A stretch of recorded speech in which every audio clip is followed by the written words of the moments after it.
독일의 민담 시집 중에 어린이의 이상한 뿔필이라고 하는 제목을 가진 시집, 민담집이 있습니다. 이 시집은 독일 예술계에 커다란 파문을 가져왔습니다.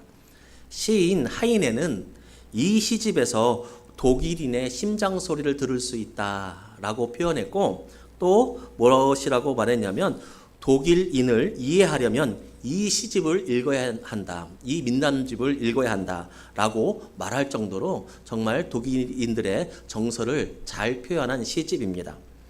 이 시집에 참 인상 깊은 한 편의 이야기가 있습니다. 제목은 물고기에게 설교하는 파도바의 성 안토니우스. 쉽게 얘기하면 물고기에 설교하는 안토니우스라고 하는 제목을 가진 이 민담입니다. 보이시죠? 안토니우스가 물고기에 설교하고 있다라고 하는 것이죠.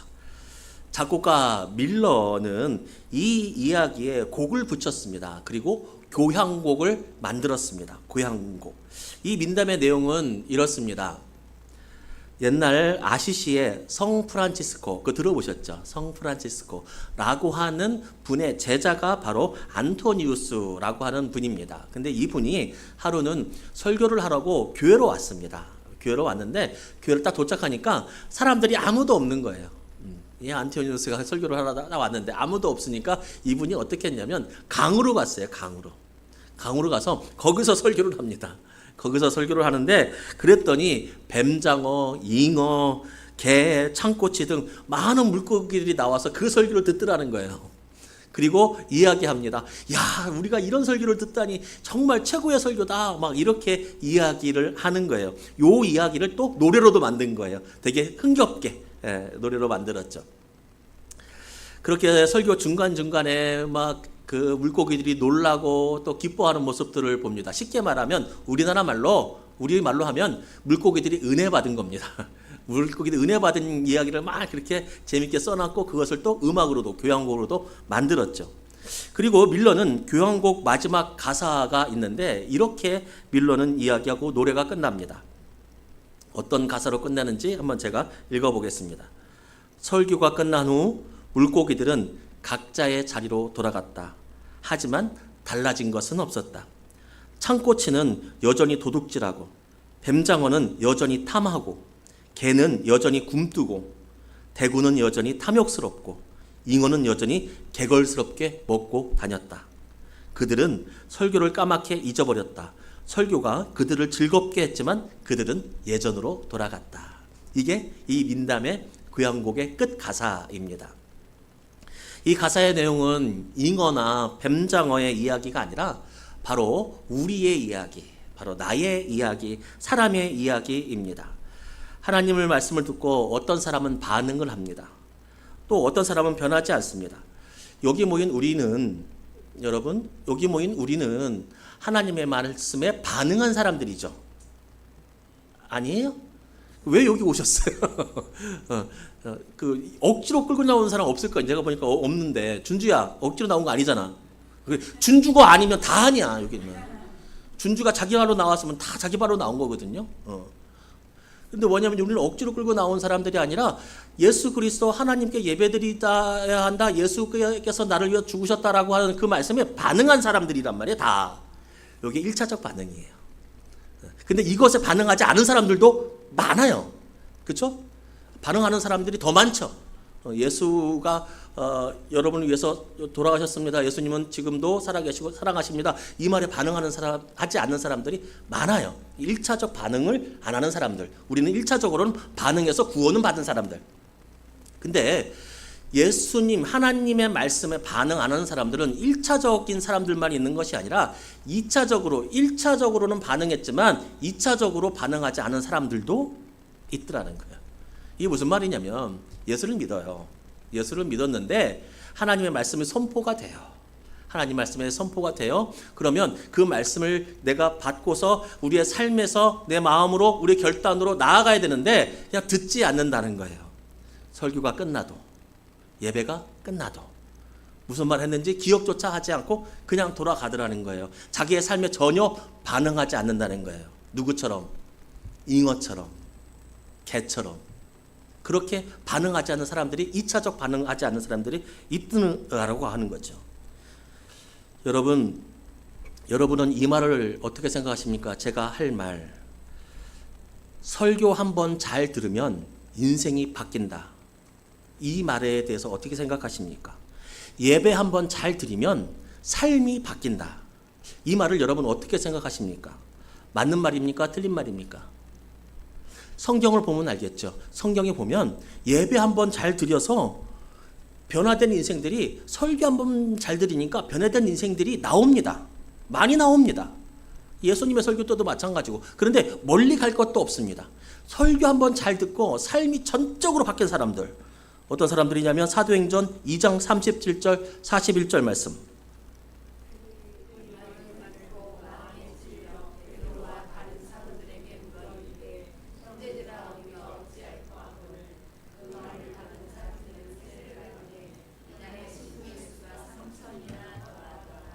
아멘. 37절에 보니까 그들이 이 말을 듣고 라고 시작해요. 그들이 이 말을 듣고, 이 말은 어떤 말일까요?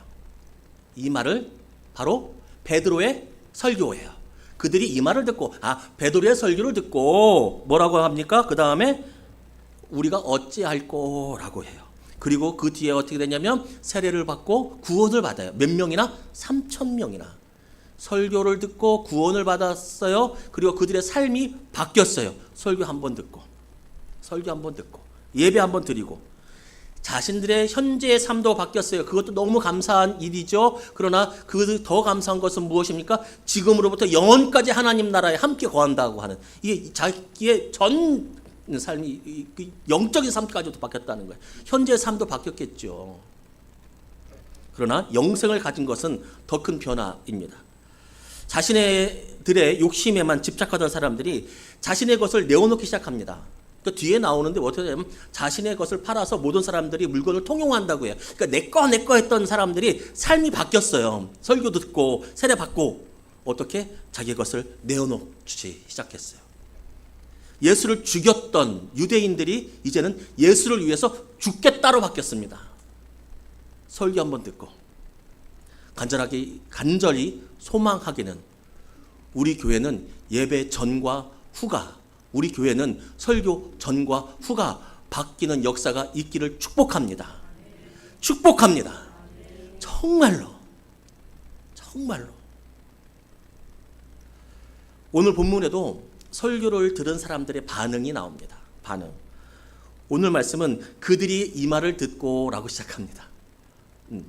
그 전에는 베드로의 설교였고, 그들이 이 말을 듣고는 어떤 사람의 말일까요? 바로 스데반의 말, 스데반의 설교. 똑같이 베드로도 설교를 듣고 스데반의 설교를 듣고 라고 시작합니다. 그런데 스데반의 집사님의 설교인데, 스데반의 집사님은 예수님 때문에, 복음 때문에 잡혔습니다. 그리고 잡히고 난 후에 설교를 하기 시작합니다. 오늘 윗부분이 그 설교의 내용입니다. 잡혀서 설교한 내용이 바로 윗부분입니다. 그 설교를 요약하면 다음과 같습니다. 첫 번째, 너희는 성령을 거스르고 있다. 너희는 여기도 너희는 누굽니까? 유대인들. 둘째, 너희는 오신다고 예언된 의인, 즉 메시아, 즉 예수 그리스도를 죽였다. 너희가 예수를 죽였다. 세 번째, 너희는 율법을 어기고 있다. 네 번째, 하나님은 성전 안에 갇혀 계신 분이 아니다. 하나님은 온 땅에 하나님의 거하시는 장소다. 유대인들이 제일 싫어하는 말, 그때 골라서 다 했어요. 유대인들이 이 말을 듣고 어떻게 됐냐면 마음이 찔렸어요. 마치 베드로의 설교를 듣고 마음이 찔렸던 사람들처럼 똑같이 마음이 찔렸습니다. 그런데 반응은 다릅니다. 베드로의 설교를 들은 사람들은 마음이 찔려서 어떻게 했습니까? 회개하고 세례를 받고 자신의 것을 내어놓고 영생을 얻었어요. 그런데 스데반의 설교를 듣고서 마음이 찔린 사람들은 어떻게 하냐면 바로 첫 번째 시작의 54절의 말씀처럼 뭐냐면 이를 갈았습니다. 이를 간 거야. 분을 낸 겁니다. 화를 낸 겁니다. 왜? 그러한 변화가 생겼어요. 그렇게 차이가 날까요? 앞에 사람들과 뒤에 사람들이. 다른 것 아닙니다. 내 생각과 내 가치관대로 하는 말에는 찬성하고 내 생각과 내 가치관대로 안 하는 말에는 반대하는 것. 이들이 바로 스데반의 설교를 들은 사람들의 생각과 가치관이었습니다. 물론 틀린 말씀, 그러니까 이단적인 교리 앞에서는 우리가 그렇게 말씀을 선포를 하면, 그렇게 말을 하면 우리는 이를 갈아야 합니다. 그런데 문제는 바른 말씀을 선포하고 바른 말씀이 내 귀에 들리고 바른 말씀이 눈에 보여도 문제는 뭐냐면 변하지 않는다는 겁니다. 변하지 않는다는 겁니다.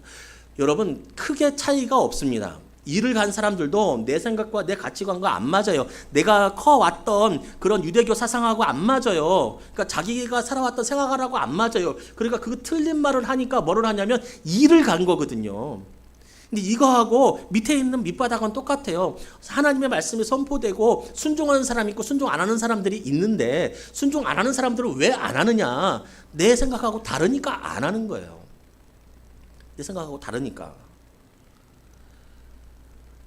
아무리 사랑해야 한다고 이해하자고, 좀 서로 사랑하고 이해하자고, 배려 없이 사랑할 수는 있지만 사랑 없는 배려는 없다고, 좀 배려하자고. 그렇게 해도 안 하는 사람은 안 합니다. 끝까지 큰 소리 냅니다. 끝까지 자기가 맞다고 합니다. 심지어 교회에서까지도 큰 소리 냅니다. 내가 맞다고. 교회의 분열은, 배교는 그리스도를 떠나는 거지만 교회의 분열은 그리스도의 몸을 찢어버리는 거라고. 제발 부디 싸우지 말자고.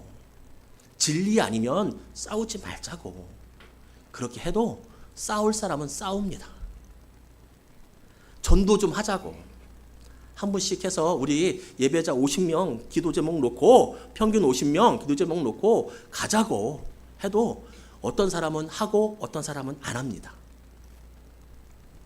전도하는 것이, 하자고 하는 것이 저의 명령입니까? 사랑하자고 하는 것이 저의 명령입니까? 배려하자고 하는 것이 저의 명령입니까? 아니죠. 누구의 명령입니까? 하나님의 명령 아닙니까? 하나님의 명령, 하나님의 말씀 아닙니까?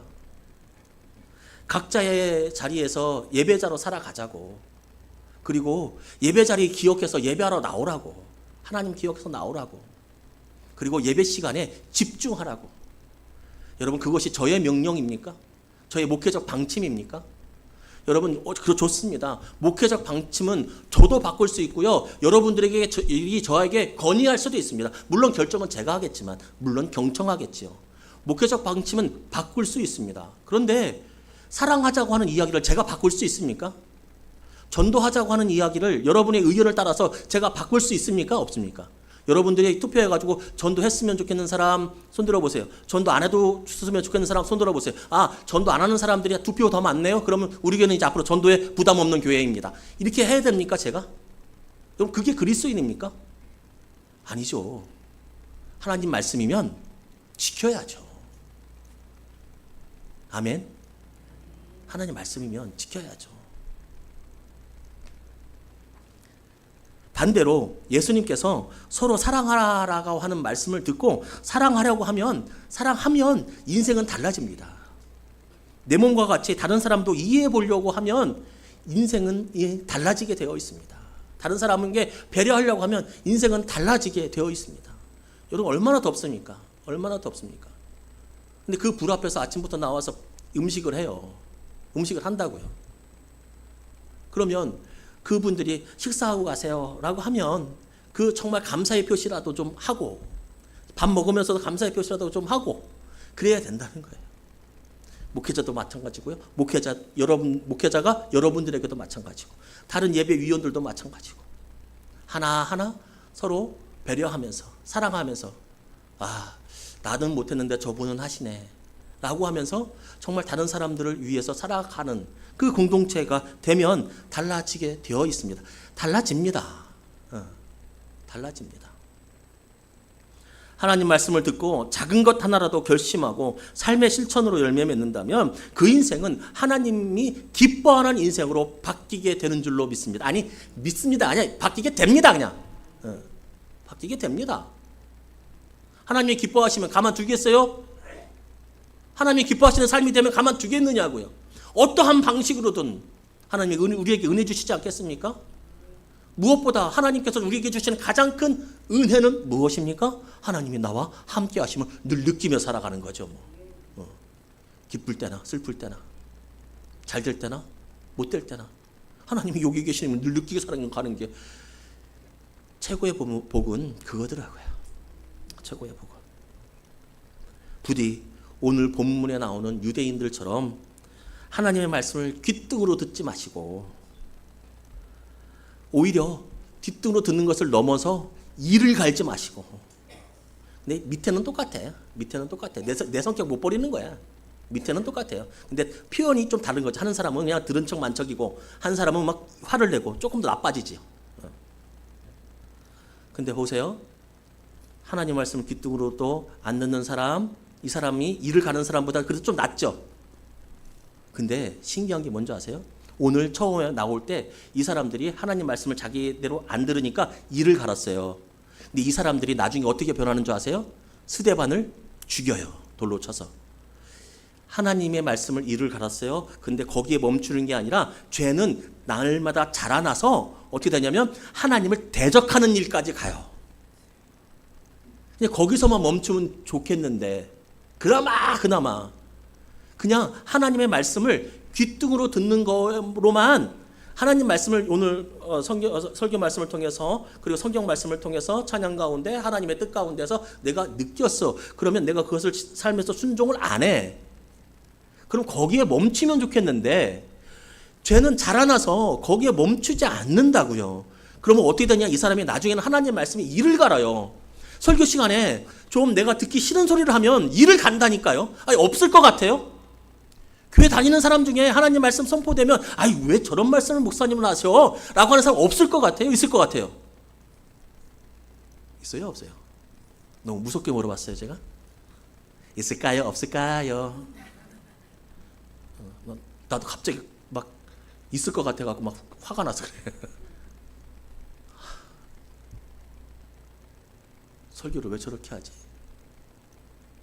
막 하나님 말씀이 틀리면 상관이 없어. 그 맞는 얘기를 해도 막 싸워 분쟁이 나. 내가 경험했던 일이에요.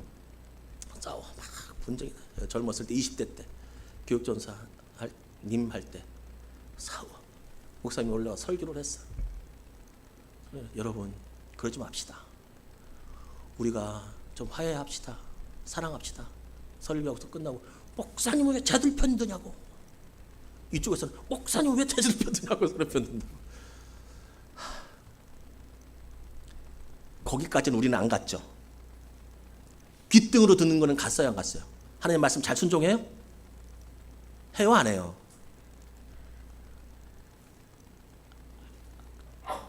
거기까지 가면 안 돼. 돌이켜서 이쪽으로 가야 돼요. 우리가 하나님 말씀을 듣고 한 귀로 흘려버리는 경우도 있죠. 근데 거기까지 듣고 저긴데 거기에서 그 일을 가는 것까지 가면 안 돼요. 근데 일을 가는 사람도 있을 수 있어요. 혹여나 없겠지만 혹여나 일을 목사님 왜 저렇게 하고 왜 지금 뭐 서로 사랑하고 부담스러워 죽겠는데 맨날 뭐 전도하라고 이런 사람이 있을 수 있어요. 근데 혹여나 그런 사람이 있다면 뒤로 펴갖고 귓등으로 듣는 데까지는 와야 돼. 거기서 더 나가면 진짜 하나님 말씀 대적하는 거야. 거기서 나가면 아이 이 교회는 우리 교회 맨날 전도만 하라고 그래. 예배 잘 드리라고 하라고 그래. 우리가 애요? 알아서 하겠지만 이렇게 가면 안 된다고. 거기까지 가면. 베드로의 설교를 들은 사람들은 어찌할꼬 공동체로 바뀌었어요. 어찌할꼬 내가 어떻게 하면 좋을까? 내가 어떻게 하면 하나님께서 좋아하시는 인생이 될까? 어찌할꼬 공동체, 어찌할꼬 교회. 스데반의 설교를 들은 사람들은 이를 가는 공동체가 됐습니다. 왜 달라졌을까? 여러분 왜 달라졌을까요? 베드로의 설교가 스데반의 설교보다 좋았을까요?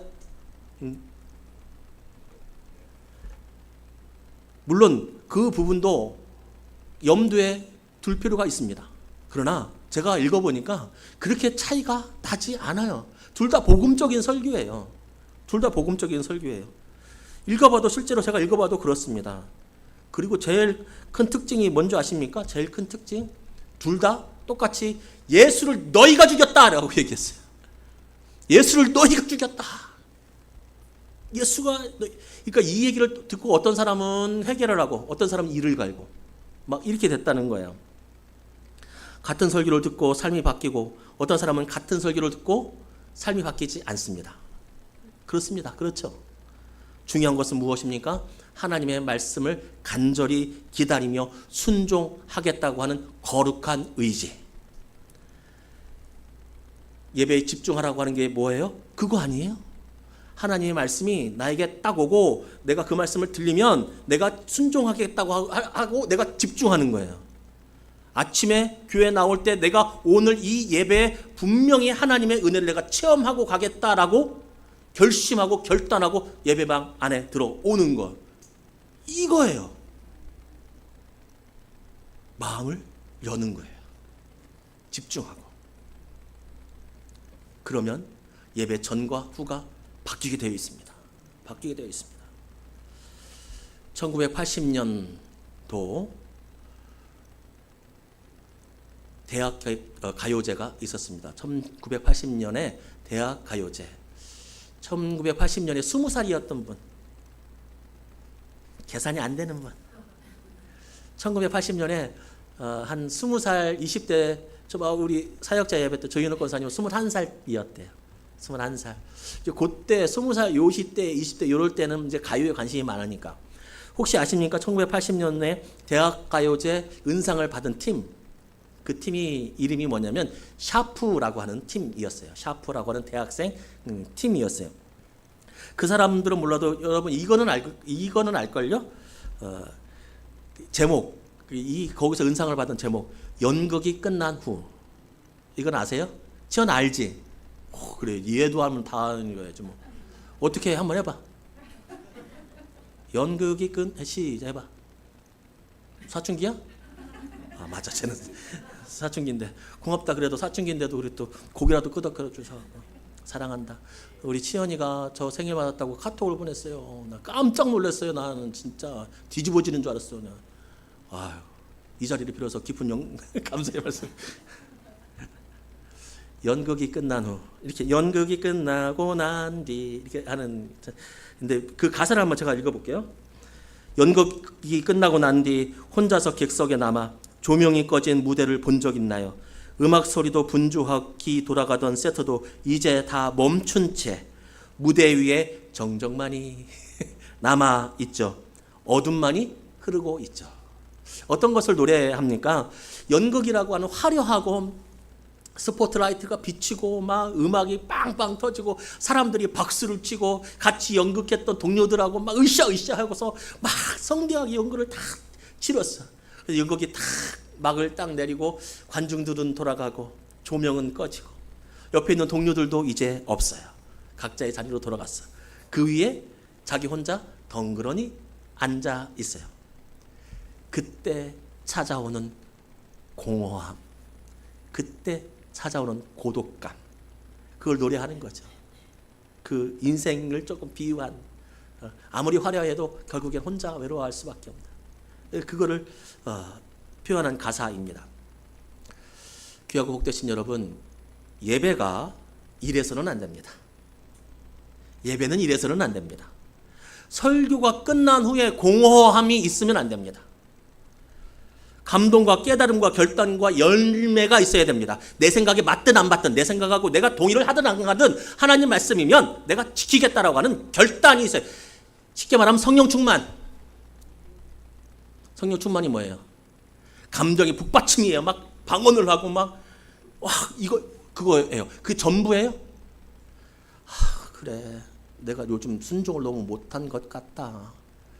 내가 예배 자리에 지키자고 예배 드리라고 하나님 말씀하셨는데 내가 좀 조금 너무 안일하게 조금만 바빠도 빠지고 그랬나 보다.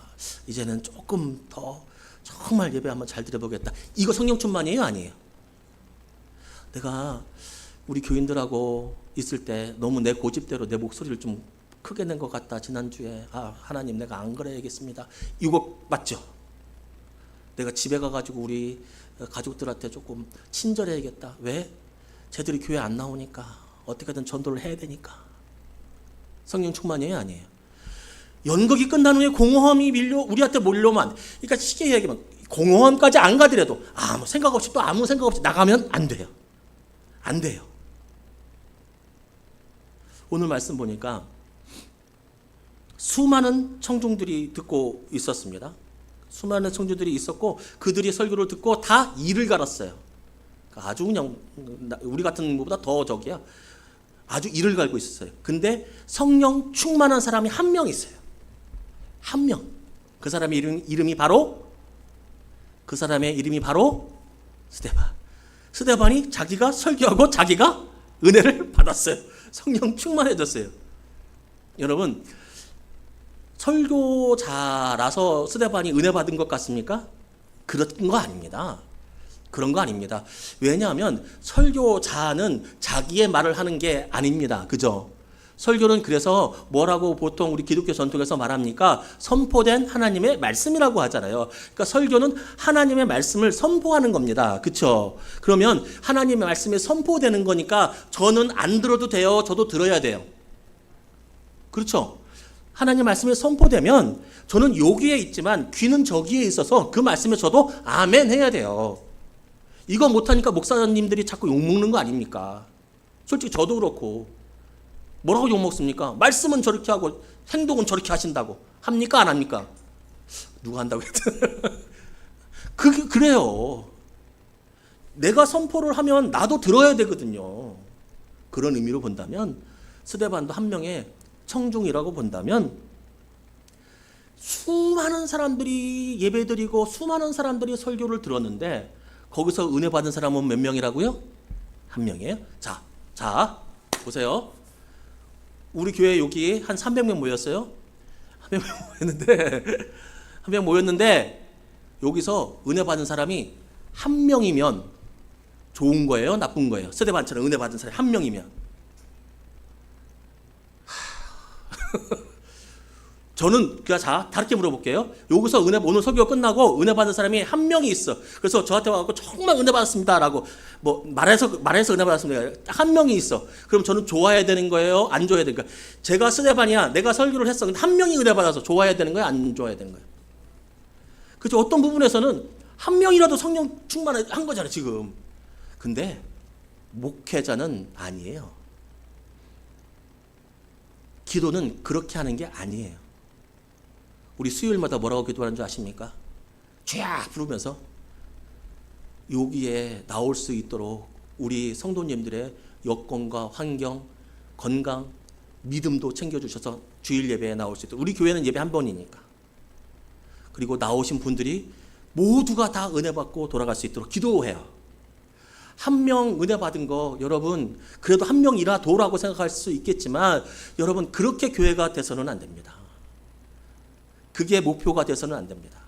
우리 모두가 다 한 사람도 빠짐없이 다 스데반처럼 성령 충만 받고 돌아가야 합니다. 다른 사람 다 받았는데 나만 못 받고 돌아가면 안 됩니다. 그러면 어떻게 하면 스데반처럼 성령 충만을 받을 수 있을까? 설교를 듣고 어떻게 하면 변화된 삶을 살 수 있을까? 성령 충만을 받을 수 있을까? 제가 제일 위로받는 말씀 중에 하나. 너희가 악할지라도 자식에게 좋은 것을 줄 알거든. 하물며 너희 하늘 아버지께서 구하는 자에게 성령을 주시지 않겠느냐. 다른 얘기 아니죠. 토요일부터 결단하는 거야. 내가 이번 주는 예배 가서 정말 좀 은혜 받게 해주시옵소서. 내가 하나님 성령 충만하게 해주옵소서. 밥 먹을 때도 기도하고 잘 때도 기도하고 아주 마음밭을 갈아놓는 거예요. 교회를 딱 출발할 때 내가 오늘은 그냥 돌아오지 않겠다. 내가 지난주는 너무 그냥 집중도 못하고 있는데 오늘은 꼭 예배에 성공하겠다. 그렇게 간절히 구하는 하나님 나 성령 충만하게 해주옵소서. 하나님 오늘 내가 그 말씀 듣고 하나님 내가 내 삶이 변할 수 있게 하여 주옵소서. 순종하게 하여 주옵소서. 하여튼 내가 어떻게든지 하여튼 이게 구하는 자에게 성령을 주시지 않겠느냐. 귀하고 복되신 여러분, 1년 52주 한 주도 빠짐없이 간절한 마음으로 예배드리고 설교 듣는 우리 모두가 되기를 주님의 이름으로 축복합니다. 아멘.